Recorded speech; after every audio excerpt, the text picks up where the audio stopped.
நான் என்ன பண்ணேன் இப்போ? சொல்லணுமா என்ன பண்ணேன்னு? என்ன பிரச்சனை கேட்டு ஏன் பிரச்சனை எல்லாம் நான் சொல்ல முடியுமா? உனக்கு என்ன பிரச்சனை? ஏன் அழுகுற? எனக்கு 100 பிரச்சனை இருக்கு, நான் எல்லாத்தையும் சொல்ல முடியுமா? நீ என்ன தப்பு பண்ண? நீ வெளியில போமோ நீ புரிஞ்சுப்ப. என்ன தப்பு நீ பண்ணி இருக்கு எனக்கு தெரியும். இதுக்கெல்லாம் யாரு காரணம் தெரியுமா? சாண்ட்ராவை துண்டிக்கணும் ஆசைப்படுறேன் சார். சார் நீடிக்கணும் நினைக்கிறது வந்து திவ்யா கிட்ட. என்கிட்ட கூட பேசாம அவளை போய் எல்லாத்துக்கும் ஆறுதல் பண்ணிட்டு என்கிட்ட வந்து அவ சாப்பிடல, அவ இது பண்ணல, டென்ஷன்ல இருக்கு, எல்லாமே இது பண்ணிட்டு இருந்தாரா? இல்ல புரியல. வணக்கம் my days onemates, welcome to Shafi zone. நான் உங்க ஷஃபி. அண்ட் இன்னைக்கு நம்ம பார்க்க போறது பிக் பாஸ் சீசன் 9 உடைய டே 64 அண்ட் எபிசோட் 65 ஓட ரிவ்யூ தான். ஆல்ரெடி சாண்ட்ராக்கு திவ்யா மேல ஒரு பயங்கரமான காண்டெல்லாம் இருக்கதான் செய்யுது. அப்படிங்கிறது சாண்ட்ராவுடைய ஆக்டிவிட்டிஸ் பார்க்கும்போது நமக்கே தெரிஞ்சிச்சு இல்லையா? அதுலயும் குறிப்பா பிரஜன் வீட்டை விட்டு வெளியே போனதுக்கு அப்புறமா அது டபுள் மடங்கு ட்ரிபிள் மடங்கு ஆகி போச்சு போல இருக்கு.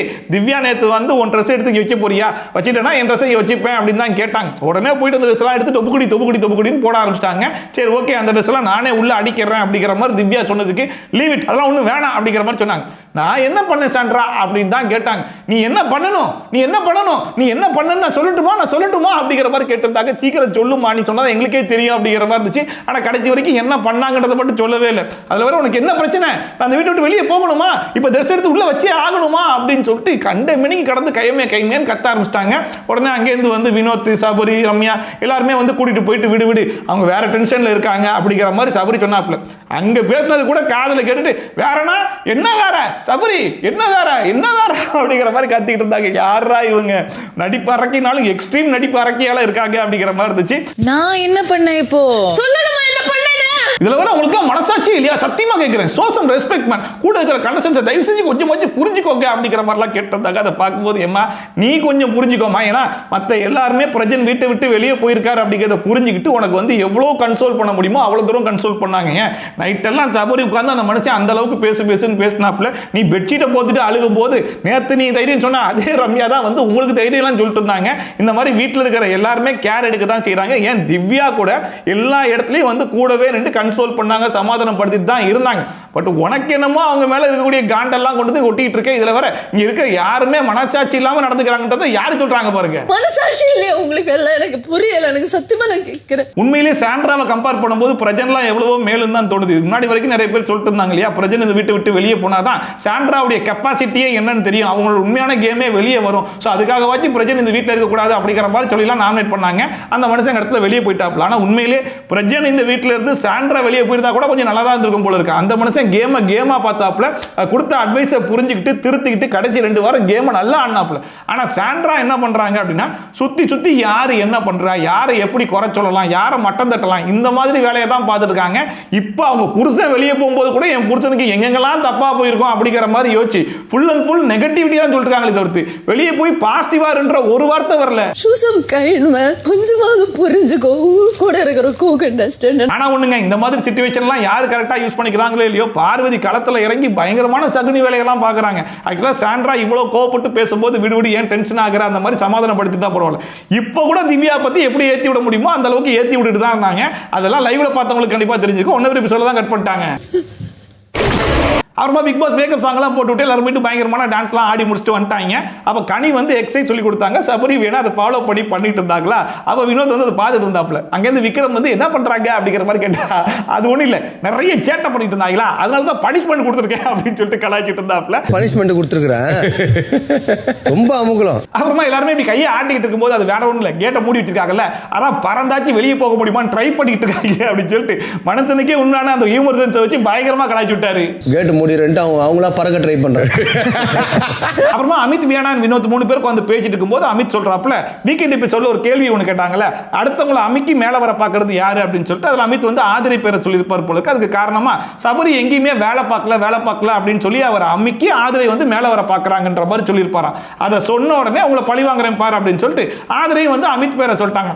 ஸோ முழுக்க வெஞ்சன்ஸ் கேம் தான் ஆடுறா அப்படின்னு சொல்லிட்டு அமித் ஒரு பக்கம் சொல்ல, இன்னொரு பக்கம் வியானா வந்து ஆமா அவங்க எல்லாருமே ட்ரிப் பண்ண தான் பாக்குறாங்க பார்க்குறாங்க, நம்ம தான் ட்ரிப் ஆக கூடாது அப்படிங்கிற மாதிரி அவங்க ஒரு பக்கம் சொல்ல, அதுக்கு வினோத் சொல்றாப்புல அவங்கள வந்து நம்ம கலாய்ச்சி விட்டுறணும், கலாய்ச்சி விட்டா கம்முன்னு போயிடுவாங்க, அவங்களை எப்படி ஹேண்டில் பண்ணணுன்றது எனக்கு தெரியும் அப்படிங்கிற மாதிரிலாம் பேசிட்டு இருந்தாங்க. அதுக்கப்புறமா வினோத் சொல்றாப்புல ஜெயிலில் வந்து ஆதிரை, திவ்யா, வினோத் 3 பேர் இருந்தாங்க இல்லையா, அப்போ வந்து கொடையை வச்சு ஃபுல்லாக கவர் பண்ணிட்டாங்களா, லைட்டும் இல்லையா, கேமராலையும் கவராக இருக்காது, அதை யூஸ் பண்ணி ஆதிரை என்ன பழி வேணாலும் போட்டிருக்கலாம் அப்படிங்கிற மாதிரி சொல்லிட்டு, அதுக்கு வியானா கூட ஆமா ஆமா வாய்ப்பு இருக்கு அப்படிங்கிற மாதிரி சொல்லிட்டு இருந்தாங்க.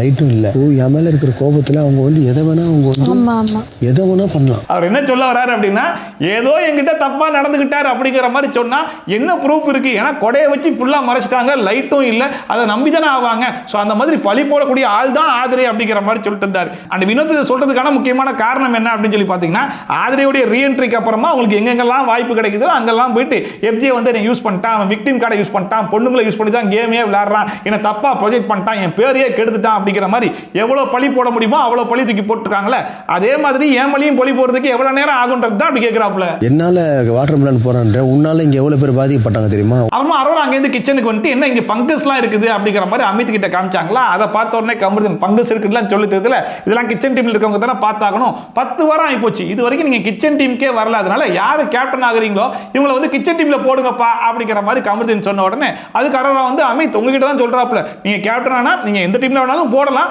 பட் கமருதீன் சொல்றதையும் கொஞ்சம் காது கொடுத்து கேட்டுக்கோங்க அப்படிங்கிற மாதிரி சொன்ன உடனே காது கொடுத்து தான் கேட்பாங்க, வேற எதை கொடுத்து கேட்பாங்க அப்படிங்கிற மாதிரி அவர் சொல்ல, நீங்க ஏன் வாயை புடுங்குறீங்க அப்படின்னு சொல்லிட்டு 2 பேரும் காமெடி தான் பண்ணிருந்தாங்க. ஐயோ நான் உங்ககிட்ட பேசல கமருதீன். ஆனா கமருதீனுக்கு பாத்தீங்க அப்படின்னா ஒரு பக்கம் அரோராவுடைய ஃப்ரெண்ட்ஷிப் பிரேக்கப் ஆயிடுச்சு அப்படிங்கிற காண்டு ஒரு பக்கம் இருந்தாலும், அதை விட மிகப்பெரிய காண்டு என்னன்னா ஆதிரையோட சேர்ந்து ஆதிரை பேச்சு கேட்டுட்டு எனக்கு அகைன்ஸ்டா ஒரு கேம் ஒன்று ஆடுறல, அதனால அக்செப்டே பண்ணிக்க முடியாது, அதனால உன்னை டார்ச்சர் பண்ணிட்டே தான் இருப்பேன், உனக்கு குடைச்சல் கொடுத்து தான் இருப்பேன் அப்படிங்கிற பேர்ல எங்கிட்ட சுத்தினாலுமே சரி அரோராவை ஈஸியா ட்ரிகர் பண்ணணும் அப்படின்னா கமருதீன் கையில் இருக்கக்கூடிய அந்த ஒரே ஒரு ஆயுதம் வந்து துஷார் அப்படிங்கிற துருப்பு சீட்டு தான். அதுக்காக அங்கிட்டு போயிட்டு வராப்புல 10 வாரம் கிச்சன் டீம்ல இல்லாம நீங்க வந்துட்டீங்கல்ல அப்படிங்கிற மாதிரி அவங்க கேட்க, நான் 10 வாரம் வந்ததே பெரிய விஷயங்க, 5 வாரம் எப்படி வருவேனே யோசிச்சுட்டு இருந்தேன் அப்படிங்கிற மாதிரி சொன்னோம். ஆமாமா என் கூடயும் பார்வதி கூடயும் சண்டை போட்டு இவ்வளவு தூரம் வந்துட்டீங்க அப்படிங்கிற மாதிரி போட்டு பார்த்தாப்புல, உங்க கூட சண்டை போட்டு வந்துட்டா அப்படின்னு சொல்லிட்டு அது பெருசா எடுத்துக்கலையா, அதுக்கப்புறம் நேரா பாயிண்ட்டுக்கே வரேன் அப்படின்னு சொல்லிட்டு உங்களால தாங்க பல பேர் வெளியே போயிருக்காங்க, பிரவீன், டைரக்டர் பிரவீன், ஏன் துஷாரு அப்படின்னு சொல்லிட்டு கடத்துல எங்க வரணுமோ அங்க கரெக்டா வந்த உடனே ஆதிரை ஆஹா இதை தாண்டா நான் எதிர்பார்த்தேன், எப்படா 2 பேரும் அடிச்சு உருவாயின்னு சொல்லிட்டு எவ்வளவோ கொளுத்தி போட்டேன், ஒரு வழியா அது நடந்துருச்சு அப்படிங்கிற மாதிரி சந்தோஷமா சிரிச்சுக்கிட்டே போறாங்க. என்னடி அந்த அரோராக்குமே கமருதீன் என்ன ட்ரை பண்றாப்ல அப்படிங்கிற விஷயம்லாம் புரியதான் செய்யுது. அவங்களே சொல்றாங்க நான் எங்க ஹர்ட் ஆவேன் அப்படிங்கிற விஷயத்தை கண்டுபிடிச்சு நீ அங்கேயே அடிச்சிட்டு இருக்கல, பிரவீன் வெளியே போனதுக்கு எனக்கு என்ன சம்பந்தம் இருக்கு, அந்த வாரம் நான் நாமினேஷன்ல கூட இல்ல அப்படிங்கிற மாதிரி சொல்லிட்டு துஷார் துஷார் துஷார் துஷார்னு எங்க சுத்தினாலும் துஷாருக்கே வந்து நிக்கிற, ஃபங்கஸ் தானே சொன்னேன், அங்க இங்க சுத்தி கடத்த துஷார்லயே வந்து நிக்கிறியடா, எனக்கு ஹர்ட் ஆகணும் எனக்கு தெரியாதா, துஷார் எனக்கு எவ்வளவு பிடிக்கும் உனக்கு தெரியாதா அப்படின்னு சொல்லிட்டு வழக்கம் போல ஒப்பாரி வைக்க ஆரம்பிச்சாங்க. துஷார் வரைக்கும் எடுத்து வரீங்க, உங்களுக்கு என்ன குத்தி கொல்லணுமா? அந்த கமருதீனை பொறுத்த வரைக்கும் அரோராக்கு எப்படிப்பட்ட ஒரு குடைச்சல் கொடுக்குறாருன்னு சொல்லி பாத்தீங்கன்னா, நீ என் கூட ஃப்ரெண்டா இருக்கிற வரைக்கும் உனக்கு ஒரு பிரச்சனையும் கிடையாது, உனக்கு ஒரு பிரச்சனை வரும்போது நான் உன் கூட சேர்ந்து நின்று உனக்கு சப்போர்ட் பண்ணிலாம் பேசுவேன், ஆனா நீ என்னைக்கு என்ன விட்டு போய் எனக்கு அகைன்ஸ்டா விளையாடுறது மட்டும் இல்லாம எனக்கு யாரு பிடிக்காதோ அவ கூடயே சேர்ந்து ஒரு கேம் ஒன்று ஆடுறியோ அப்ப நான் உன்னை சும்மா விட மாட்டேன், நீ எங்க ஹர்ட் ஆவியோ அதே விஷயத்த மறுபடியும் நோண்டி நோண்டி நோண்டி உன்னை ஹர்ட் பண்ணி உன்னை அள வச்சுட்டே இருப்பேன் அப்படிங்கிற மாதிரி தான் பண்ணிட்டு இருக்காப்ல. கண்டஸ்டன்ட் போயிட்டாங்க, நீ எத்தனை நாள் வச்சு என்ன ஹர்ட் பண்ணுவ சொல்லு. ஏன்னா கமருதீன் அது அவர் வாயாலே சொல்றாப்ல, நீங்க தானே சொன்னீங்க என்னுடைய ஃப்ரெண்ட் இல்லைன்னு சொல்லிட்டு, இது கேமா தானே பாக்குறீங்க, நான் கேமுக்காக தான் பண்றேன், கேமா இருந்தாலும் நீங்க என்கிட்ட ஷேர் பண்ண விஷயத்தை நான் ஷேர் பண்ண தான் செய்வேன் அப்படிங்கிறதுல அவரே வாக்கு மூலமா கொடுக்குறாப்ல. இது கேம் தானே, கேமா தானே எடுக்கணும். அந்த ஆல்ரெடி நம்ம ஆதிரை ஆசைப்பட்ட மாதிரி கமருதீன் அரோரா 2 பேரும் மாறி மாறி பயங்கரமான சண்டையெல்லாம் போட ஆரம்பிச்சிட்டாங்க. அண்ட் இவங்க எந்த கேப்ல உள்ள போய் பெட்ரோலையும் டீசலையும் அள்ளி ஊத்துனா இன்னும் கொழுந்து விட்டு எரியும் அப்படிங்கிற மாதிரி பார்த்துட்டு, அதாவது பிரவீன் வெளியே போனதுக்கு இவங்களுக்கு என்ன சம்பந்தம் இருக்குன்னு நீங்க சொல்றீங்க எனக்கு ஒன்றும் புரியலையே அப்படிங்கிற மாதிரி உள்ள வந்தாங்களா. அப்ப கமருதீன் நீங்க எப்படிப்பட்ட ஒரு கேம் ஆடுவீங்கன்றதெல்லாம் எனக்கு தெரியுங்க அப்படிங்கிற மாதிரி சொன்னோன்னே, ஆமாங்க நாங்க அப்படிப்பட்ட ஒரு கேம் தாங்க ஆடுவோம் அப்படின்னு சொல்லிட்டு அவங்களே அக்செப்ட் பண்ணிக்கிறாங்க.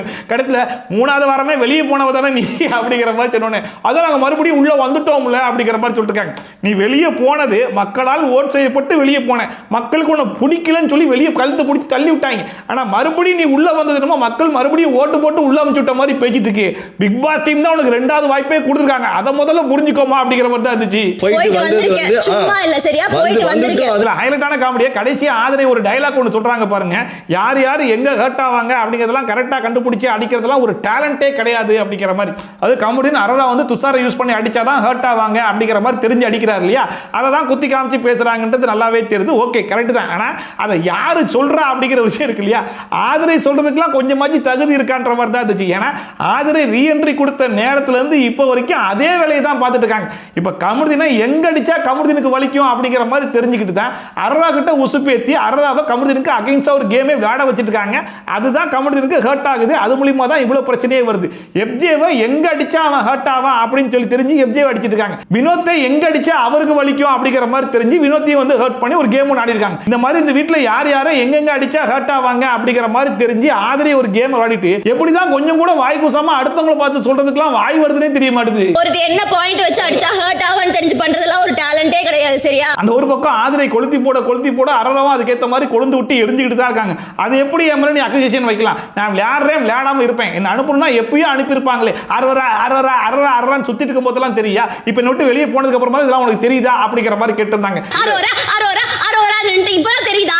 என்ன கேட்கறாங்க அப்படின்னா, அரோரா கூட இருக்கும்போதே அரோரா வந்து கிச்சன் டீம்ல இது வரைக்கும் இருந்ததில்லை அப்படிங்கிற விஷயம்லாம் உனக்கு தெரியாதா? அப்பெல்லாம் இந்த கேள்வி நீ கேட்கவே இல்லையே, ஏன் இப்போ என்னை விட்டு வெளியே போனதுக்கு அப்புறம் இந்த கேள்வியெல்லாம் எடுத்து கேட்கற அப்படிங்கிற நியாயமான கேள்வி தான் அவங்களும் கேட்கறாங்க. அண்ட் கமர்தினியுமே பாருங்க, அரோராவோட சேர்ந்து விளையாடும் போதெல்லாம் இந்த பிரச்சனையை வெளியே கொண்டு வரல. எப்போ அரோரா விட்டு வெளியே வராப்பலையோ அப்பதான் இதெல்லாம் பிரச்சனையா கொண்டு வருவேன்ற மாதிரி அவரும் பேசிட்டு இருக்காரு. உங்க கூட பேசாத ஒரே காரணத்துக்காக இப்படி பண்றீங்களே. இத வர கமர்தின் காதுல போட்டு இருந்தது அரோராவுடைய கமல் புழுக்கு. அரோரா வந்து கமலை திருப்பி கொடு அப்படிங்கிற மாதிரி கேட்டோன்னே, இதை கொடுத்துட்றமா, ஒரு நெக்லஸ் ஒன்று கொடுத்தாலும் அதையும் கொடுத்துட்றேன், வேற ஜட்டி எதுவும் கொடுத்தியா திருப்பி கொடுத்துட்றேன் அப்படிங்கிற மாதிரி கேட்ட உடனே அந்த ஜட்டிங்கிற வார்த்தையை பிக் பாஸ் டீம் மியூட் பண்றாங்க. பக்கத்துல இருக்க அமித் ஷாக் ஆகிறாப்ல, அரோராலாம் வந்து எனக்கு அப்படிதான் பேச தெரியும் அப்படிங்கிற மாதிரி சொல்லிட்டு இருக்காங்க. வேற ஏதாவது கொடுத்துருக்கீங்களா? ஒருவேளை இந்த பிரச்சனையை வீக்கெண்ட் எபிசோடு கொண்டு போய் இந்த மாதிரிலாம் பேசுறான் சார் அப்படிங்கிற மாதிரி சொன்னா விஜய் சேதுபதி என்ன சொல்லுவார்னு எதிர்பார்க்குறீங்க? அதை ஏன் வேற ஒரு துணியா பாக்குறீங்க? டிஷர்ட் பேண்ட் மாதிரி ஜட்டியும் ஒரு துணியா பார்த்துட்டு போங்க அப்படிங்கிற மாதிரி தான் பேசுவாப்ல. ஏன்னா போன வீக்கெண்ட் எபிசோட்ல பக்கெட் பிரச்சனையை பேசும்போது அதான் சொன்னாரு, அதாவது பக்கெட்ல இருந்தது இன்னர் வேர் அப்படிங்கிறதுனால ஏன் அவ்வளவு அட்டென்ஷன் கொடுக்குறீங்க, அதையும் ஒரு துணியா பார்த்துட்டு போங்க அப்படிங்கிற மாதிரிலாம் சொன்னாப்ல. ஆனா பிக் பாஸ் டீமே ஏன் அந்த ஜட்டியை மட்டும் மியூட் பண்றாங்கன்னு தான் தெரியல. அமிர்தனுக்கும் அரோராக்கும் ஒரு சண்டை போயிட்டு இருக்கு. இது சம்பந்தமே இல்லாம ஆதிரை களத்தில் இறங்கி நான் பயங்கரமான பெர்ஃபார்மன்ஸ்லாம் பண்ணுவேன், அரோராக்கு சப்போர்ட் பண்ணுவேன் அப்படிங்கிற மாதிரிலாம் பேச ஆரம்பிச்சோடனே இன்னொரு பக்கம் வினோத் பார்த்தாப்ல, சரி நீ சப்போர்ட் பண்ணி வந்தா நான் வந்து கமர்தினுக்கு சப்போர்ட் பண்ணி வருவேன் அப்படின்னு சொல்லிட்டு கமர்தின் போய் என்ன ஏது அப்படிங்கிற மாதிரிலாம் கேட்டுட்டு சில பேர் வெளியே ஷோ பார்த்து வந்து உன் வாயை புடுங்கிறதுக்கு ட்ரை பண்ணுவாங்க, கொஞ்சம் உஷாராவே இரு அப்படிங்கிற மாதிரி மனுஷன் சொல்லி விட்டாப்ல. உடனே ஆதிரைக்கு தெரிஞ்சு போச்சு நம்மள தான் சொல்றாங்கன்னு சொல்லிட்டு, அண்ணா வினோதனா சம்பந்தமே நீங்க உள்ள வரீங்கன்னா நீங்க என்ன இழுக்கிறீங்கன்னா அப்படிங்கிற மாதிரி சொல்றாங்க. நான் எப்பமா உன்னை இழுத்தேன்னா வெளியே இருந்து ஷோ பார்த்து வந்து நான் தானே, அப்ப நீங்க என்னதான் சொல்றீங்க அப்படிங்கிற மாதிரி சொல்லிட்டு இருந்தாங்க. அவங்க சொல்ற வரைக்கும் கேட்டுட்டு இருந்தாப்ல. கடத்துல வினோத் ஒன்று சொல்ல வராப்ல, நீங்க சொல்றதெல்லாம் கேட்க முடியாது அப்படின்னு சொல்லிட்டு மூஞ்சி திருப்பிட்டு போறாங்க. அது இந்த வீட்ல ஒரு பிரச்சனை நடக்கும்போது ஆதிரை போய் யாருக்காச்சும் சப்போர்ட் பண்ணி சம்பந்தமே இல்லாம போய் பேசுவாங்களாமா, அது தப்பு கிடையாதா? ஆனா வினோத் மட்டும் யாருக்காச்சும் சப்போர்ட் பண்ணி வந்து பேசினா அது தப்பு அப்படிங்கிற மாதிரி சொல்லிட்டு இருந்தாங்க. நான் பேசுமா திவ்யா கிட்ட பேசும்போது நீங்க குறுக்க வந்து அப்படி பண்ணிக்கோ. அப்ப அவரே கேட்டாப்ல, அன்னைக்கு எனக்கும் திவ்யாவுக்கு தான் பிரச்சனை போயிட்டு சரி சம்பந்தமே இல்லாம நீ உள்ள வந்த அப்படிங்கிற மாதிரி கேட்டா அதுக்கு போய் சொல்ல மாட்டாங்க, சம்பந்தமே இல்லாம நீங்க எதுக்கு உள்ள வரீங்க நீங்க எதுக்கு உள்ள வரீங்க அப்படிங்கிற மாதிரி கேட்டிருந்தாங்க. கடைசி அவன் வாயை புடுங்க பாக்குறாங்கடா நீ பாத்துக்கோ அப்படிங்கிற மாதிரி கமந்து சொன்னா, ஆமா அவருக்கு வாயை புடுங்கட்டா அவருக்கு பேசவே தெரியாது பாருங்க அப்படிங்கிற மாதிரி சொல்லிருக்காங்க. கமர்தின்மே அங்கிட்டு இங்கிட்டு எங்கிட்ட சுத்திட்டு வந்தாலும் மறுபடியும் அரோரா கிட்ட அதே துஷார் மேட்டர் தான் இழுத்து வந்து பேசிட்டே இருந்தாப்ல. இதுல பார்வதி வேற அங்கேருந்து வந்து நான் கமர்தினுக்கு சப்போர்ட் பண்ணி பேசுறேன் பாருங்க அப்படின்னு சொல்லிட்டு, இப்ப கமர்தின் ஏன் இப்படி பேசுறாரு தெரியுமா? ரெண்டு ஃப்ரெண்ட்ஸ் ஒன்னா இருந்தாங்க, திடீர்னு பிரிஞ்சு போயிட்டா ஒரு சின்ன எமோஷன்ல பேசுவாங்கல்ல, அந்த மாதிரி தான் அவர் பேசுறாரு அப்படின்னு சொல்லிட்டு அவங்க ஒரு பக்கம் முட்டு கொடுத்துட்டு இருக்காங்க. அப்புறமா கமர்தின் என்ன சொல்றாப்ல, நீ என்கிட்ட என்ன சொன்ன, துஷார் வெளியே போய் நான் ஞாபகம் வச்சிருப்பானான்னு கூட தெரியல, ஆனா நீ தான் என்கிட்ட க்ளோஸா இருக்கன்ற மாதிரி நீ சொன்னியா இல்லையா அப்படிங்கிற மாதிரி கேட்ட உடனே அரோராக்கு பயங்கரமா டென்ஷன் ஆகி போட்டு டேபிள்லாம் போட்டு டம்மு டம்முன்னு அடிச்சு நான் அந்த மாதிரி சொல்லவே இல்லை சொல்லிட்டு அவங்க ஒரு பக்கம் கத்த நீ சொன்ன அப்படின்னு சொல்லிட்டு இவர் ஒரு பக்கம் கத்த சொல்லிட்டு ரெண்டு பேரும் மாறி மாறி கத்திட்டு இருந்தாங்க. அதுக்கப்புறம் துஷார்னு பேசினது ஃபுல்லாவே கமர்தின் தான், துஷார் பேச்சை எடுத்ததுமே கமர்தின் தான். ஆனா சம்பந்தமே இல்லாம அரோரா கிட்ட துஷார் வீட்டை விட்டு எப்பயோ வெளியே போயிட்டான், மறுபடியும் துஷார் எடுத்து வந்து ஏன் பேசுறீங்கன்னு சொல்லிட்டு இவர் கேட்டிருக்காப்ல. துஷார் பத்திலாம் இங்க எதை பேசக்கூடாது ஏங்க நான் பங்கஸ் தாங்க கேட்டேன், நீங்க தாங்க துஷார் எடுத்து வந்தீங்க அப்படிங்கிற மாதிரி கேட்டா, ஆமா அப்படி பேசத்தான் செய்வேன், வாட்டர் ஸ்டார் வெளியே போயிட்டாரு, அவர் வச்சு இவங்கெல்லாம் பேசலையா, அவங்க பேசும்போது நானும் பேசதான் செய்வேன்றது இவரே சொல்றாரு. துஷாரை ஏன் எடுத்து வந்தேன்னு இவரை கேட்கிறாப்ல, மற்றவங்க பேசும்போது துஷாரை நானும் எடுத்து வந்தான் பேசுவேன்றது அவரே சொல்லிக்கிறாப்ல. தோணுச்சு நான் சொல்லுவேன். ஆக்சுவலா ஒரு பக்கம் பாத்தீங்கன்னா கமருதீன் இப்ப துஷாரை பத்தி ஷேர் பண்ணக்கூடிய எல்லா விஷயத்தையுமே அரோரா வந்து கமருதீன் கிட்ட எப்ப ஷேர் பண்ணியிருந்தாங்கன்னா, துஷார் இந்த வீட்டை விட்டு வெளியே போனதுக்கு அப்புறமா அவங்க யார்கிட்ட ஷேர் பண்றது அப்படிங்கிற மாதிரி தெரியாம கமருதீன் தான் ரொம்ப க்ளோஸா இருக்கான் அப்படின்னு சொல்லி அவனை நம்பி ரொம்ப பர்சனலா ஷேர் பண்ண விஷயங்கள் அது ரொம்ப சீக்கிரட்டா அந்த மனுஷன் வந்து மெயின்டைன் பண்ணிருக்கணும். ஆனா நீ என் கூட ஃப்ரெண்டா இருக்கிற வரைக்கும் தான் நான் சீக்கிரட்டா மெயின்டைன் பண்ணுவேன். எப்ப நீ என் கூட ஃப்ரெண்டா இல்லாம என்னை விட்டு வெளியே போறியோ அப்ப நான் இந்த கேமா தான் பார்ப்பேன். அந்த கேம்ல நீ என்கிட்ட சீக்கிரட்டா சொன்ன விஷயத்தை கூட கொண்டு வந்து ஷேர் பண்ணுவேன் அப்படிங்கிற மாதிரி அந்த மனுஷன் வந்து ஷேர் பண்றாப்ல, which is ரொம்ப டர்ட்டியா தான் இருக்குதுன்ற மாதிரி தான் இருந்துச்சு. இப்போ நீங்க ஃப்ரெண்ட் இல்ல கர்டிஸ் இருந்தான்னு சொன்னீங்க, நான் சொல்லுவேன். ஒரு பக்கம் நீ என்கிட்ட பர்சனலா ஷேர் பண்ண விஷயத்தெல்லாம் கேம்னு வரும்போது நான் ஷேர் பண்ண தான் செய்வேன் அப்படிங்கிற மாதிரி கமருதீன் சொன்ன உடனே அரோரா வந்து அழுதுட்டு போயிட்டாங்க. இன்னொரு பக்கம் ஆதிரை மாதிரி இருந்ததுனால ஆதிரை கிட்ட நீ 3வது வாரமே வெளியே போனவ தானே அப்படிங்கிற மாதிரி ஒரு பக்கம் நோஸ் கட் பண்ணி அவங்கள வந்து டார்கெட் பண்ணி அடிக்க ஆரம்பிச்சிட்டாங்க. அதுக்கப்புறம் ஆதிரை வந்து ஏதோ டபுள் மீனிங்லாம் பேசியிருப்பாங்க போல இருக்கு. அதெல்லாம் போய் வினோத் கேட்டு இருந்தாப்ல, டபுள் மீனிங்லாம் நீ பேசத்தானே செஞ்ச அப்படின்னு. ஆமா நான் பேசத்தான் செஞ்சேன் அப்படின்னு சொல்லிட்டு அவங்க ஒரு பக்கம் திமிரா சொல்லிட்டு இருந்தாங்க. இந்த மாதிரி டபுள் மீனிங் பேசுறவங்க எல்லாம் கொண்டு வந்து ஷோல விடுறீங்க, இதுக்கு முன்னாடி அவங்க ஷோல என்ன பண்ணிருக்காங்க, இதுக்கப்புறம் என்ன பண்ண போறாங்க, ஒண்ணுமே பண்ண போறது இல்ல அப்படிங்கிற மாதிரி வினோத் சொல்லிட்டு இருந்தாப்ல. இதுல ஹைலைட்டான காமெடி என்னன்னு சொல்லி பாத்தீங்கன்னா, டபுள் மீனிங் பேசுறதை தட்டிக்கக்கூடிய ஆள் இன்னொரு ஆள் யார் தெரியுமா, கமருதீன். இந்த ஷோல வந்து டபுள் மீனிங் பேசுறது எவ்வளவு பெரிய ஷோ அப்படிங்கிற மாதிரிலாம் கேட்டுக்கிட்டு இருக்காப்ல. அதாவது இந்த ஷோல எவ்வளவு எக்ஸ்ட்ரீம் வரைக்கும் போய் ரொம்ப கேவலமா டபுள் மீனிங் பேச முடியுமோ அந்த மாதிரி டபுள் மீனிங்லாம் இந்த மனுஷன் பேசிட்டு எப்படி கொஞ்சம் கூட வாய் கூசாம இவர் போய் ஆதிரையை கேட்கிறாருன்னு சத்தியமா புரியவே மாட்டுது. இந்த வீட்டுல யார் எமோஷனல் டேமேஜ் ஆகி அழுக போனாலுமே அவங்களுக்கு ஒரு மோட்டிவேஷனல் ஃபேக்டரியா கன்சோலிங் ஃபேக்டரியா செயல்படக்கூடிய ஒரே ஆளு யாருன்னு சொல்லி கேட்டீங்கன்னா நம்ம விக்கல்ஸ் விக்ரம் தான். இப்பயுமே அரோரா கிட்ட போயிட்டு அவன் பேக் ஸ்டாப்பிங் பண்ணிட்டான்னு சொல்லிட்டு ஃபீல் பண்ணி அழுதுட்டு இருக்கேன். இன்னொரு பக்கம் அவன் என்ன சொல்றான்னு கேட்டியா, கேமா தான் பார்ப்பேன் அப்படிங்கிற மாதிரி சொல்றான்ல, நீ அதுக்கு ரெடியா இரு அப்படிங்கிற மாதிரி மோட்டிவேட்லாம் பண்ணிருந்தாப்ல. பட் இன்னொரு பக்கம் அரோராவால அவன் வந்து நான் ஃப்ரெண்டா பார்த்தேன்டா, அவனை பொத்தி பார்த்தேன், அவனுக்கு நிறைய ஃபிளாஸ் இருந்துச்சு, அப்ப கூட நான் வந்து அதெல்லாம் கண்டுக்கவே இல்லை. பார்வதி கூட சண்டை போடாம இருந்ததுக்கு காரணமே அவன் கூட பழகுறன்ற ஒரே ஒரு விஷயம் தான். அவனுக்கு அப்பா அம்மா கிடையாது, அது ஃபீல் பண்ணி அவன் அழுகும் போது அவன் அழுகிறத பார்த்துட்டு நான் அழுதுருக்கேன்டா. அந்த மாதிரி பார்த்த ஒருத்தன் கரெக்டா நான் எங்க ஹர்ட் ஆவேன்னு சொல்லி அதை பார்த்து ஹர்ட் பண்ணி விடுறானா, என்னால அக்செப்டே பண்ணிக்க முடியலன்னு சொல்லிட்டு ஃபீல் பண்ணி அழுதுட்டு இருக்கு. நம்ம ஆல்ரெடி மென்ஷன் பண்ணி வந்துருமா, கமருதீனுக்கு அரோரா மேல பெருசா வேற எந்த ஒரு பிரச்சனையும் கிடையாது. அவருக்கு என்ன பிரச்சனைனா அரோரா இப்ப ஆதிரையோட சேர்ந்து ஆதிரையோட பேச்சை கேட்டு அகைன்ஸ்டா ஒரு கேம் ஆடுறாங்க இல்லையா, அதை மனசுக்குள்ள வச்சுட்டு அந்த காண்டில் தான் துஷார்னு சொல்லிட்டு அரோராவை ஹர்ட் பண்ணிட்டு இருக்காரு அப்படின்னு சொல்லிட்டு இப்போ அதை வந்து அவரே வாக்குமூலமா கொடுக்குறாப்ல. நீ நானும் வினோத் 3 பேர் சேர்ந்து எவ்வளவு ஜாலியா இருந்தோம், இப்போ என்ன நீ ஆதிரையோட சேர்ந்து பயங்கரமா விளையாட்டு இருக்க, நீ வந்து என் மேல அக்கறை இருக்குன்ற மாதிரி சொல்றல, அதே அக்கறையில தான் நானும் சொல்றேன், ஆதிரையோட சேர்ந்து இந்த கேம் ஆடாத அப்படிங்கிறத ரொம்ப ஓப்பனாவே வந்து சொல்லிட்டாப்ல. போய் சேர்ற கூட்டணி சரியான கூட்டணி கிடையாது. இன்னொரு பக்கம் வினோத்துமே அரோரா கிட்ட 3 பேர் சேர்ந்து எவ்வளவு ஜாலியா இருந்தோம், எவ்வளவு ஃபன் பண்ணிட்டு இருந்ததெல்லாம் நீயே யோசிப்பாரு. இப்போ ஆதிரை கூட சேர்ந்து விளையாடும் போது உனக்கு அந்த ஃபன்லாம் இருக்குதா அப்படிங்கிற மாதிரி கேட்டா கமருதீன் ஆமா எங்களை மாதிரி கமெண்ட்லாம் அவளால் அடிக்க முடியுமா, அவளால் மட்டும் தான் சொல்ல முடியும் அப்படிங்கிற மாதிரி ஒரு சொல்லிட்டு இருந்தாப்ல. ஆனா இந்த மனுஷன் எவ்வளவு சொன்னாலுமே கடைசி வரைக்கும் அரோரா வந்து என்ன சொன்னாங்க அப்படின்னா, இன்னும் இருக்க போறது 5 வாரம் தான், ஒழுங்கான கேம் விளையாடுவோம், ஆனா நீ என்ன நம்பி சொன்ன எந்த ஒரு விஷயத்தையும் நான் சொல்ல மாட்டேன் அப்படிங்கிறத நாசுக்கா சொன்னாங்க. அதாவது நான் சொன்னது தான் நீ எல்லாரும் முன்னாடி போய் சொல்ற, ஆனா உன்ன மாதிரி சீப்பா நான் பிஹேவ் பண்ண மாட்டேன், நீ சொன்னது எல்லாமே என் மனசுக்குள்ள தான் இருக்கும், நம்ம வெளியே போய் டிஸ்கஸ் பண்ணிக்கலாம் அப்படிங்கிற மாதிரி டீசெண்டா சொல்றாங்க. அரோரா என் ஃப்ரெண்டு நம்பி சொன்ன ஒவ்வொரு வார்த்தையும் எனக்குள்ள மட்டும்தான் இருக்கும். கமருதீன் அரோரா கிட்ட போயிட்டு எவ்வளவோ பேசி பார்த்தாப்ல, ஆதிரை கழட்டி விட்டுட்டு மறுபடியும் என் கூடவே வா, என் கூட ஃப்ரெண்டா இருந்தா உனக்கு நிறைய பெனிஃபிட் இருக்கு, உனக்கு பிரச்சனை வரும்போது நான்லாம் சப்போர்ட் பண்ணி வந்து நிப்பேன், நம்ம ஜாலியா இருக்கலாம் ஃபன்னா இருக்கலாம் அப்படிங்கிற மாதிரி எவ்வளவு சொன்னாலும் இருக்க போறது 5 வாரம் தான், ஒழுங்கா விளையாடிட்டு போலாம் அப்படிங்கிற மாதிரி சொல்லிட்டாங்க இல்லையா. சோ எவ்வளவோ சொல்லியும் கடைசி வரைக்கும் மனசு மாறல அப்படிங்கிற விஷயத்தை தெரிஞ்சுக்கிட்டு கமருதீன் பயங்கரமா காண்டாகி வெளியே வந்து மறுபடியும் அரோராவை கழுவி ஊத்த ஆரம்பிச்சிட்டாப்ல. 10 வாரம் ஆச்சு கிச்சன்ல நான் என்ன போடாதீங்க, யாருன்னா கமருதீன் பார்வதி சாண்ட்ரா எல்லாரும் வந்து பேசிட்டு இருக்கும்போது கமருதீன் சொல்றாப்ல 10 வாரமா அவர் கிச்சன் டீம்லயே கிடையாது, கிச்சன்ல வந்து அது குறை இது குறைன்ற மாதிரி சொல்றாரு, கிச்சன் டீம் வந்து வேலை பார்க்கணும், பாத்ரூம் கிளீனிங் தான் ஈஸின்ற மாதிரி கேட்டு வாங்கிட்டு போறா, அவ மத்தவங்கலாம் என்ன கேணையா அப்படிங்கிற மாதிரி கேட்டதாப்ல. நல்ல நியாயமான கேள்விதான். ஆனா இது நீங்க அரோராவோட இருக்கும்போதே கேட்டிருந்தா பரவாயில்லையே, ரொம்ப நியாயமான கேள்வி, அரோராவோட இருக்கும்போதே கேட்கிறாருன்ற மாதிரி இருக்கும். ஆனா அப்பெல்லாம் வந்து அரோரா கூட இருந்தா நான் சப்போர்ட் பண்ணி தான் பேசுவேன், அவ மிஸ்டேக்லாம் மறைச்சு ஒளிச்சு வச்சுப்பேன், எப்ப அரோரா விட்டு அகைன்ஸ்டா நான் வரணும் அப்பதான் அவருடைய மிஸ்டேக்லாம் எடுத்து வச்சு பேசுவேன் அப்படின்னு சொல்லி சொன்னா இது என்ன நியாயம்னே ஒண்ணு புரியலன்ற மாதிரி இருந்துச்சு. சமையல் செய்யலாம் கேணையா, அவனுக்கு கேம் இல்லையா, அவனுக்கு குடும்பம் இல்லையா. இதுல பார்வதியுமே கமருதீனோட சேர்ந்துக்கிட்டு ஆமாமா அவ பண்றதே பாத்ரூம் கிளீனிங் தான், ஆனா அதை கூட உருப்படியா பண்றது இல்லை அப்படின்னு சொல்லிட்டு அவங்களுக்கு கழுவி ஊத்திட்டு இருக்காங்க. ஒவ்வொரு தடவையும் ஏதாவது ஒரு ரீசன் சொல்லிட்டு வேலையே பார்க்காம இருக்கிறது. அப்புறமா இந்த வாரத்துடைய தலை டாஸ்க் வந்து ஸ்டார்ட் பண்ணாங்க. டாஸ்க்குடைய பேர் வந்து பாலு மேல அப்படிங்கிற மாதிரி சொன்னாங்க. என்ன டாஸ்க் அப்படின்னு சொல்லி பார்த்தா ஆக்டிவிட்டி ரூம்ல 6 பெரிய பந்துகள் வந்து இருக்குமா, இவங்க எல்லாருக்குமே கண்ணை வேற கட்டி விட்டுருவாங்களாம். பஸ்ஸர் அடிச்ச உடனே ஆளுக்கு போயிட்டு ஒரு பாலை கண்டுபிடிச்சு அந்த பாலுக்கு மேல ஏறி உட்காந்துக்கணும். ஒருவேளை யாருக்காச்சும் பால் கிடைக்கலன்னா அடுத்தவங்க பாலை கண்டுபிடிச்சு புடிஞ்சு கூட உட்காந்துக்கலாமா. ஆனா அடுத்த பஸ்ஸர் அடிக்கும் போது பாலுக்கு மேல உட்கார்ந்துருக்கணும். ஸோ உட்காராதவங்க அவுட் ஆயிருவாங்க. இதே மாதிரி கடைசி ரவுண்ட்ல யார் பாலுக்கு மேல உட்கார்ந்துருக்காங்களோ அவங்க தான் வின்னர், அவங்க தான் அடுத்த வாரத்துடைய தலையான். எந்த ஒரு நபர் வெற்றி பெற்றார்களோ அந்த நபர் இந்த வாரத்துக்கான வீட்டு தலை. அந்த போன வாரத்துடைய வீட்டு டாஸ்க்குள்ள ஒரு குட்டி குட்டி டாஸ்க்லாம் வச்சிருப்பாங்க. அதுல ஜெயிச்சதுமே ரெட்ரோ டீம் தான் அப்படிங்கிறதுனால ரெட்ரோ டீம்ல இருக்கிற 7 பேர் தான் பார்ட்டிசிபேட் பண்ண போறாங்க. விக்ரம், அமித், சுபிக்ஷா, கனி, திவ்யா, அரோரா, ஆதிரேன்னு சொல்லிட்டு இதுல ரம்யாவும் பார்ட்டிசிபேட் பண்ண வேண்டியது. ஆனா அவங்க கேப்டனா இருந்தாலும் ஒஸ்ட் பெர்ஃபார்மர் வாங்கிட்டாங்க அப்படிங்கிறதுனால ரம்யாவை வந்து பார்ட்டிசிபேட் பண்ண முடியாது அப்படிங்கிற மாதிரி சொல்லிட்டாங்க. பங்கெடுக்கும் வாய்ப்பை இழக்கிறார்கள். அண்ட் இந்த கேப்டன்சி டாஸ்க் வந்து இருக்கிறதுலே பயங்கர பண்ணா தான் இருந்துச்சு. ஃபர்ஸ்ட் ரவுண்ட் வந்து கனி அவுட் ஆனாங்க, செகண்ட் ரவுண்ட் வந்து சுபிக்ஷா அவுட் ஆனாங்க. மூணாவது ரவுண்ட்ல பாத்தீங்க அப்படின்னா விக்ரம் வந்து பாலை எடுத்தாப்ல. விக்ரம் கிட்ட இருந்து பாலை புடுக்கிறதுக்காக ஒரு பக்கம் ஆதிரை, இன்னொரு பக்கம் அரோராவும் பண்ண ஃபன் இருக்கு பாருங்க, செம்மையா இருந்துச்சு. விழுந்து விழுந்து சிரிக்கலாமோ அப்படிங்கிற மாதிரி இருந்துச்சு. ஒரு பக்கம் ஆதிரை எல்லாம் மேல கிளைம் பண்ணி ஏற ஆரம்பிச்சாங்க, மலை மேல ஏறுற மாதிரி. ஏறி கடத்துல தொபுக்கடின்லாம் கீழே விழுந்தாங்க. ஆனா கீழே விழுந்தாலுமே அதுக்கப்புறம் எஞ்சி போய் அப்படி இப்படின்னு ஒரு பாலை கரெக்ட் பண்ணி உட்கார்ந்துட்டாங்க. கடத்த இந்த ரவுண்ட்ல வந்து அரோரா தான் அவுட் ஆனாங்க. அந்த கடைசி ரவுண்ட்ல பாத்தீங்க அப்படின்னா அமித் ஆதிரை 2 பேர் தான் இருந்தாங்க. இதுல ஆதிரை ஒரு பாலை கண்டுபிடிச்சு கொண்டு போய் ஒரு கார்னர்ல கமுக்கமா உட்கார்ந்தாங்க. சரி ஓகே ஆதிரை தான் வின்னர் போல இருக்கு அப்படிங்கிற மாதிரி பார்த்துட்டு இருக்கும் போது அதையும் மோப்பம் பிடிச்சி கரெக்டா போய் அமித் கண்டுபிடிச்சு அந்த பாலை புடுங்கி கடத்துல பஜர் அடிக்கும் போது அமித் தான் அந்த பால்ல உட்கார்ந்துருந்தார் அப்படிங்கிறதுனால அமித் தான் இந்த வாரத்துடைய கேப்டனா செலக்ட் ஆயிருக்காப்ல. இதுல ஹைலைட்டான காமெடியே அமித் கேப்டன் ஆனதுக்கு அப்புறம் அந்த போட்டோ கொண்டு போய் தலை ரூம்ல வைக்கும் போது பயங்கரமா செலிப்ரேட் பண்ணி பயங்கரமான டான்ஸ் எல்லாம் ஆடிட்டு இருந்தது யாருன்னு சொல்லி பாத்தீங்கன்னா நம்ம பார்வதி தான். ஆனா டாஸ்க் ஆரம்பிச்சதுக்கு அப்புறம் அமித்தோட ஆடு ஆடுன்னு ஆட போறதும் பார்வதி தான் அப்படிங்கிறது அமித்துக்கு தெரியல போல.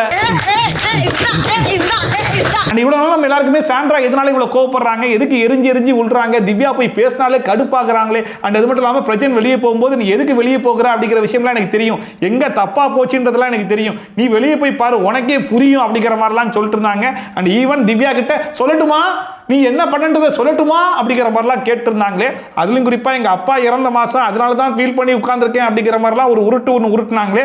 இது எல்லாத்துக்கும் என்ன காரணம் அப்படிங்கிறத ஒரு வழியா இன்னைக்கு சாண்ட்ரா அவங்க மனசுக்குள்ள வச்சுக்க முடியாம பார்வதி கிட்ட ஷேரே பண்ணிட்டாங்க. அது வேற ஒன்றும் கிடையாது, நம்ம எல்லாருமே ஆல்ரெடி கெஸ் பண்ணி வச்ச மாதிரி அதே விஷயமா தான் இருக்குது. ஆல்ரெடி வீக்கெண்ட் எபிசோட்ல கூட விஜய் சேது ஒரு டாஸ்க் ஒன்று வச்சார் இல்லையா, யார் கூட துண்டிக்கணும் யார் கூட நீடிக்கணும் அப்படின்னு சொல்லிட்டு. அதுல பிரஜன் யார் பேரை சொல்லியிருப்பாருன்னா துண்டிக்கிறதுல சாண்ட்ரா, நீடிக்கிறதுல திவ்யா பேரை சொல்லியிருப்பாப்ல. அண்ட் அது ஒரு காண்டா அவங்க மனசுக்குள்ள இருந்திருக்கு அப்படிங்கிறதுமே தெரியுது. அண்ட் அதுக்கு முன்னாடியுமே சாண்ட்ரா என்ன பண்றாங்க, சாண்ட்ரா சாப்பிட்டாங்களா, சாண்ட்ரா கவலைப்படுறாங்களா அப்படிங்கிறத பத்தி இந்த மனுஷன் கவலைப்படாம திவ்யா கவலைப்படுறா, திவ்யா டென்ஷனா இருக்கா, திவ்யா சாப்பிடாம இருக்கா அப்படின்னு சொல்லிட்டு திவ்யா திவ்யா திவ்யா திவ்யான்னு சொல்லிட்டு திவ்யா மேல கூடிய அக்கறையை கொண்டு வந்து சாண்ட்ரா கிட்ட ஷேர் பண்ணிருக்காரு போல இருக்கு. இந்த விஷயம் வெளியே தப்பா போயிருக்கிறதுக்கு வாய்ப்பு இருக்கு, அதனால தான் இந்த மனுஷன் வெளியே போயிருப்பார் அப்படிங்கிற மாதிரி இவங்களா ஒரு யோசனை யோசிச்சு அதை கொண்டு வந்து பார்வதி கிட்ட ஷேர் பண்ணிட்டு இருக்காங்க. என்கிட்ட வந்து அவ சாப்பிடல, அவ இது பண்ணல, எல்லாமே இது பண்ணிட்டு இருந்தாரா. சோ சாண்ட்ராவுடைய ஓவர் திங்கிங் எந்த எக்ஸ்ட்ரீம் வரைக்கும் போயிருக்கு அப்படிங்கறத நினைக்கும் போது ரொம்ப ஆச்சரியமா தான் இருந்துச்சு. ஏன்னா திவ்யா வந்து பிரச்சனை பார்த்து அண்ணா அண்ணா அண்ணான்னு தான் கூடுவாங்க, அதையே இவங்க தப்பா நினைக்கிறாங்கன்னா என்ன சொல்றதுன்னு சத்தியமா தெரியவே இல்லை. இந்த மாதிரி சாண்ட்ரா சொல்லும் போது பார்வதி வந்து அதை கேட்டும் கேட்காமே இருக்கலாம், இல்ல அந்த மாதிரிலாம் இருக்காதுக்கா அப்படிங்கிற மாதிரி சொல்லலாம். ஆனா இவங்க அதுலயுமே கொளுத்தி போடுறேன் அப்படிங்கிற பேர்ல பார்வதி இங்கேயுமே சகுனி வேலையை தான் பாக்குறாங்க. அதாவது எப்பயுமே நீயும் பிரச்சனும் திவ்யாவை முன்னிறுத்தி தான் எல்லா வேலையும் பார்ப்பீங்க, ஆனா அதே வேலையை அவ பார்த்திருக்காளா அப்படிங்கிறது எனக்கு தெரியல, அதை பத்தி நீங்க தான் யோசிக்கணும் அப்படிங்கிற மாதிரி அவங்க சொன்னாலும் மறுபடியும் சாண்ட்ரா எங்க வந்து நிக்கிறாங்கன்னா திவ்யா வந்து இந்த வாரம் நான் தான் வெளியே போகணும்னு ஆசைப்பட்டிருக்கா அப்படிங்கிறத அவ என்கிட்டயே வந்து சொல்றா அப்படிங்கிற மாதிரி சொல்லிட்டு இருந்தாங்க. அவளுக்கு ஆக்சுவலி வந்து நான் வெளில போகணும்னு பயங்கர ஆசையா இருந்தது. அதை பார்க்கும்போது சிரிப்பு தான் வந்துச்சு. ஆக்சுவலா திவ்யா என்ன சொன்னாங்க அப்படின்னா சாண்ட்ரா இந்த வாரம் முழுக்க பெருசா பெர்ஃபார்ம் பண்ண மாதிரி தெரியல, ஆனா பிரஜன் நல்லா தானே பெர்ஃபார்ம் பண்ணாரு, அப்படி பெர்ஃபார்ம் பண்ணியே வெளியே போறது நினைக்கும் போது எனக்கு ஆச்சரியமா இருக்குது, நீ பெர்ஃபார்ம் பண்ணாம காணாம போனதுனால நீ வெளியே போயிருவியோன்ற மாதிரி எனக்கு தோணுச்சு அப்படிங்கிற மாதிரி சொன்னாங்க. ஆனா இவங்க அதை எப்படி சொல்லிட்டாங்கன்னா பிரஜன் இந்த வீட்டில் இருக்கணும், சாண்ட்ரா வீட்டை விட்டு வெளியே போகணும்னு அவ ஆசைப்படுறான்ற மாதிரி சொல்றாங்க. சாண்ட்ரா மூல ரிலாக்ஸ் ஆகுங்க நீங்க.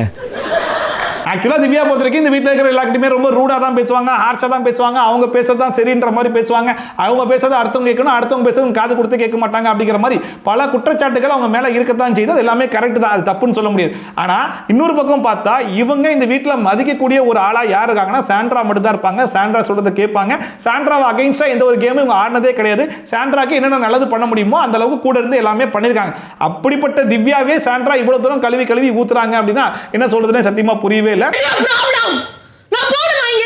ஆனா அப்ப கூட பார்வதி விடலையே, இப்பயும் நான் பெட்ரோல் அள்ளி ஊத்து தான் செய்வேன், இந்த கொளுத்தி தான் போடுவேன் அப்படிங்கிற பேர்ல இன்னும் உசுப்பேத்தி விட்டுட்டு தான் இருக்காங்க. அதாவது பிரஜன் வீட்டை விட்டு போயிருக்காரு, திவ்யா அவங்களோட எவ்வளவு க்ளோஸா இருந்திருக்காங்க, என்னதான் சண்டையாவே எடுத்துட்டு போட்டுமே இந்த இடத்துல கூட வந்து அவ தானே உட்கார்ந்து இருக்கணும் அப்படிங்கிற மாதிரி சொல்லிருக்காங்க. ஏமா கொஞ்சமாச்சும் மண்டையில மூளை இருக்குதான்ற மாதிரி தான் இருந்துச்சு. ஏன்னா திவ்யா வந்து ஆன்னு ஆரம்பிச்சாலே என்ன ஆங்குறா என்ன ஓங்குறா அப்படிங்கிற மாதிரி எரிஞ்சு எரிஞ்சு விடுறாங்க.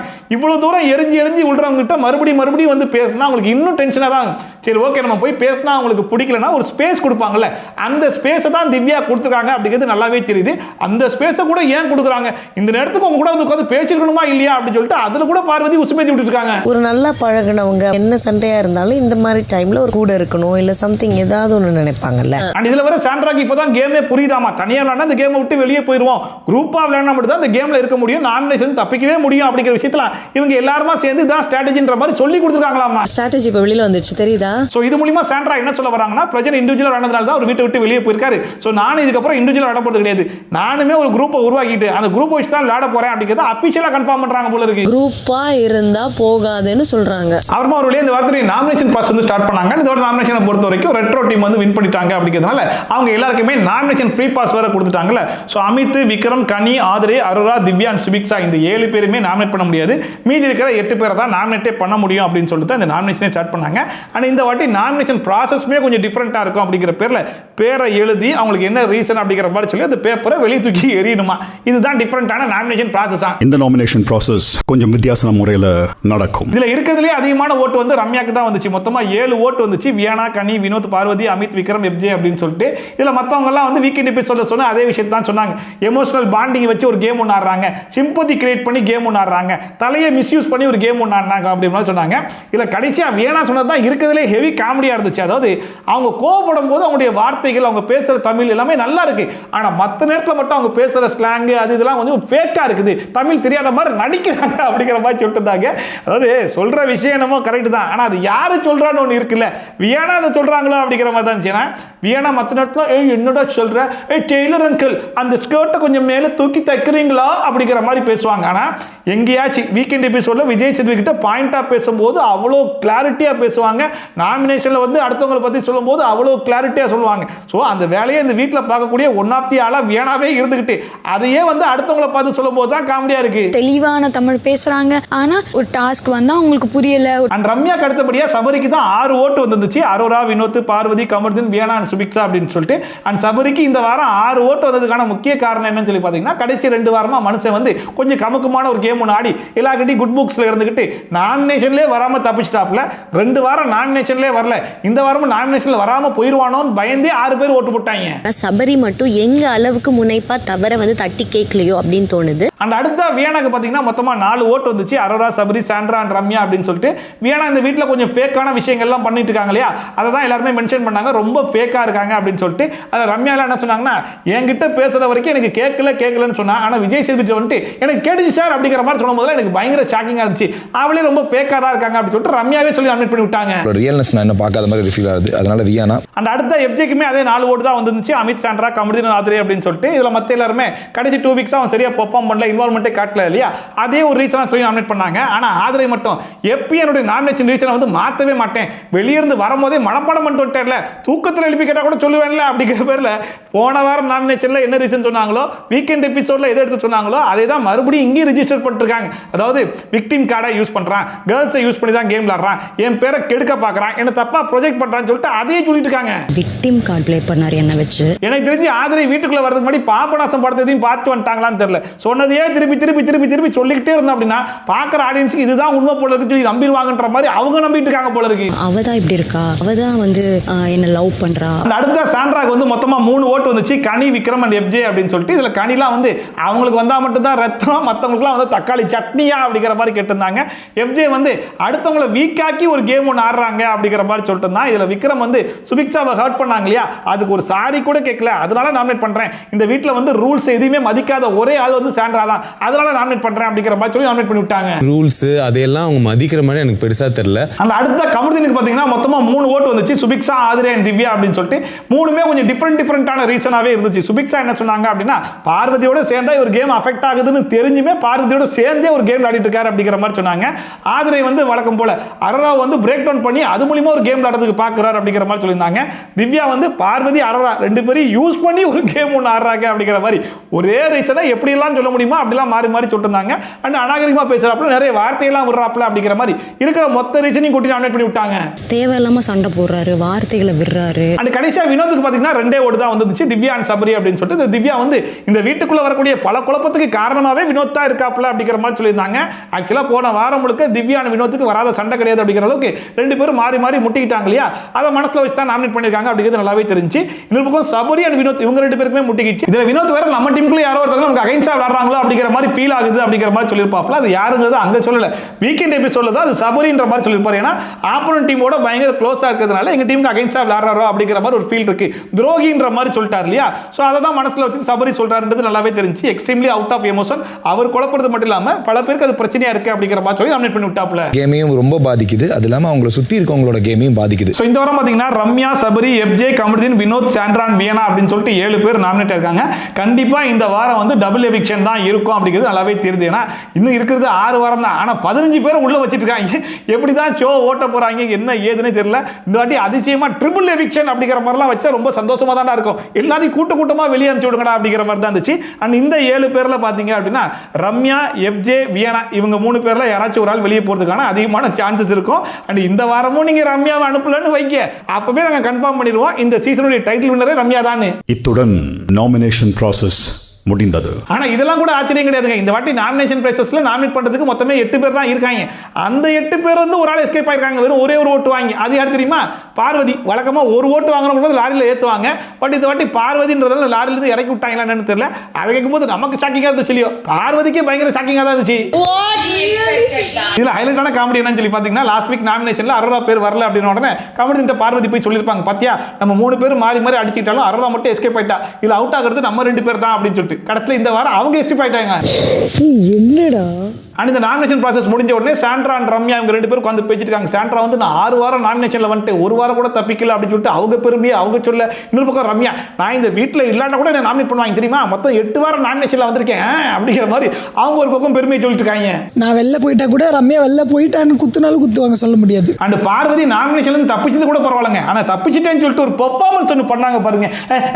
ஜிவ்யா ஜிவ்யா எனக்கு இந்த ஃபீலிங் ரொம்ப பிடிச்சா இருக்கு ஜிவ்யா, அதனால ஸ்வீட் கொடுக்க ஜிவ்யா, நீங்க ஸ்வீட்டை எடுத்துக்கிறீங்களா அப்படிங்கிற மாதிரி அவங்க கிட்ட கடத்துல அரோரா கிட்டலாம் போயிட்டு நம்ம 2 பேரும் சண்டை போட்டாம இதுக்கப்புறம் இந்த கோட்டெல்லாம் அழிச்சிடலாமா அப்படின்னு சொல்லி இவங்க ஒரு பக்கம் கேட்க, அதுக்கு அரோரா வந்து கோட்டே வேணாம் நம்ம தூக்கி போட்டுடலாமா அப்படின்னு சொல்லிட்டு அவங்க சொல்லுன்னு சொல்லிட்டு, ஏண்டா எங்களெல்லாம் பார்த்தா எப்படிரா தெரியுது, எல்லாத்தையும் மறந்துட்டு நம்ம வந்து கோட்டை மறுபடியும் போடுவோமா, அதாவது நீங்க பேசுறதெல்லாம் அப்படியே நம்புவோம்னு நினைச்சிட்டீங்களா அப்படிங்கிற மாதிரி தான் இருந்துச்சு. எங்கிட்டு சுத்தினாலும் நாளைக்கு காலையில ப்ரோமோல நீங்க தாண்டா வர போறீங்க, அப்புறம் இருக்கிற இந்த மாதிரி பெர்ஃபார்மன்ஸ்லாம் பண்றீங்கன்ற மாதிரி தான் இருந்துச்சு. தூக்கி போட்டுடலாம், அதேதான் ஸ்வீட் கொண்டாடு, அடுத்த வாரம் நாமினேட் பண்ணிடாத. அதோட நீங்க எபிசோடு முடிஞ்சு போச்சு. சோ நீங்க எபிசோட் பொறுத்த வரைக்கும் சாண்ட்ராக்கு திவ்யா மேல அப்படி என்னதான் காண்டி எதனால எரிஞ்சு விட்டுறாங்க அப்படிங்கிற குழப்பம் ஒன்று இருந்துச்சு. அண்ட் வந்து பிரஜன் கிட்ட வெளியே போய் பாரு அப்பதான் தெரியும் நீ ஒரு தப்பு பண்ணிருக்க அப்படிங்கிற மாதிரிலாம் ஸ்ட்ராங்கா சொல்லிட்டு இருந்தாங்க. இதெல்லாம் என்னவா இருக்கும் ஏதா இருக்கும் அப்படிங்கிற மாதிரி நம்மளா ஒரு பக்கம் கேஸ் பண்ணி ஒருவேளை அதுவா தான் இருக்குமோ அப்படிங்கிற மாதிரி நடிச்சிருந்தோம். கடத்துல அதுவா தான் இருக்குமோ நீங்க யோசிக்க வேணாம், அதே தான் அப்படிங்கிற மாதிரி சாண்ட்ராவே அவங்க வாயால கன்ஃபர்மேஷனே வந்து கொடுத்துட்டாங்க. அவங்களுக்கு என்ன கடுப்பு அப்படின்னா, என் புருஷன் என் மேல வந்து ரொம்ப அக்கறை காட்டாம முழுக்க முழுக்க திவ்யா கிட்ட அக்கறை காமிச்சிட்டு இருக்கானே, இது வெளியே தப்பா ப்ரொஜெக்ட் ஆயிருக்கும், அதனால தான் என் புருஷன் வீட்டை விட்டு வெளியவே போயிருப்பான், அதை நான் வீட்டில் இருக்கும் போதே கணிச்சிட்டேன், எனக்கு என்ன தோணுச்சோ அதான மக்களுக்கும் தோணிருக்கும் அப்படிங்கிற மாதிரிலாம் யோசிச்சிருக்காங்களா என்ன ஏதுங்கிறது சத்தியமா தெரியவே இல்லை. பட் வந்து சாண்ட்ரா ஏன் இவ்வளோ ஓவர் திங்க் பண்றாங்க அப்படிங்கிறதும் புரியவே இல்லை. அண்ட் இன்னொரு பக்கம் பார்த்தா கமருதீன் அரோராவுடைய பிரச்சனை. கமருதீனை பொறுத்த வரைக்கும் என்ன மைண்ட் செட் அப்படின்னா, என் கூட சேர்ந்து இருந்தவா இப்போ எனக்கே அகைன்ஸ்டா போய் ஆதிரை கூட சேர்ந்து ஒரு கேம் ஒன்று ஆடுறால, அப்படி ஆடுறேன்னா துஷாரை வச்சு தான் அடிப்பேன் அப்படின்னு சொல்லிட்டு அதே வேலையை தான் அந்த மனுஷன் ஒரு பக்கம் பார்த்துட்டு இருக்காப்ல. அண்ட் இந்த வீட்டில் வரக்கூடிய பல பிரச்சனைக்கு முக்கியமான காரணமா யார் இருக்கான்னு சொல்லி பார்த்தா இந்த ஆதிரை தான். எல்லா இடத்துலையும் போய் கொளுத்தி கொளுத்தி கொளுத்தி கொளுத்தி போட்டு எல்லாத்தையும் நல்லா பத்த வச்சு நல்லா எரிய விட்டுட்டு பார்த்துட்டே தான் இருக்காங்க. ஆதிரியோட டார்கெட் படி இன்னும் எஃப்ஜே மட்டும் தான் உடஞ்சி வெளியே வராம இருக்கிறான், அதையும் கூடி சீக்கிரத்தில் பண்ணிடுவாங்கன்ற நம்பிக்கை ஆதிரிக்கு இருக்குதோ இல்லையோ எனக்கு ரொம்பவே இருக்குது. அண்ட் இந்த பக்கம் இந்த வாரத்துடைய நாமினேஷனை பார்க்கும்போது ரம்யா எவிக்டாய் வெளியே போறதுக்கு தான் அதிகமான சான்சஸ் இருக்குது. அண்ட் இந்த வாரமும் அனுப்பலனா நம்மளே சொந்த காசுல காசை போட்டு ஒரு கப்பை வாங்கி அவங்க கையில கொடுத்துடலாம் அப்படிங்கிற முடிவுக்கு நம்ம வந்துடலாம் போல இருக்கு. ஸோ இன்னைக்கு எபிசோட் பத்தின கருத்து என்ன அப்படிங்கிறத மறக்காம கமெண்ட் செக்ஷன்ல சொல்லுங்க. இதே மாதிரி ட்ரோல்ஸ் அண்ட் ரிவ்யூஸ்லாம் கண்டிப்பா பார்க்க நினைச்சீங்கன்னா மறக்காம சப்ஸ்கிரைப் பண்ணிட்டு பக்கத்தில் கூட பெல் ஐகான் தான் தட்டி விட்டீங்கன்னா போற வீடியோட மிக்ஸ்லாம் டான் டைப் கொஞ்சம் சேர்ந்துரும். ஸோ மீண்டும் இது மாதிரி சூப்பரான வீடியோட சூப்பரான ரிவ்யூவோட சூப்பரான ட்ரோலோட சந்தியால் from Shafi. Tata bye and take care.